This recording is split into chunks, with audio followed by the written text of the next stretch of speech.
রাজনৈতিক পরিবারের সদস্য হয়ে কাজ করে রয়েছে আছেন শিবনাথ ঘোষ।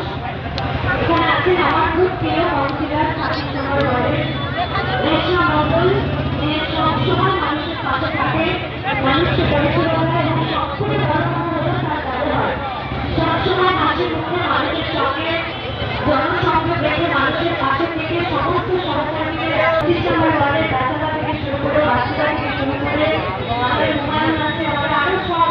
ভাইয়েরা আছে, আমার সামনে 25 নম্বর ওয়ার্ডের সমস্ত মহিলা সহকর্মীরা আছে, তারা সবাই মিলে উদ্যোগ নিয়ে এই প্রত্যেক বছর খেলাধুলা উৎসব করে এবং এখানে যেভাবে মানুষ স্বতঃস্ফূর্তভাবে মানুষ আগের থেকে ভালোবাসা থেকে এই স্তরে আসে প্রত্যেক বছর এত ভিড়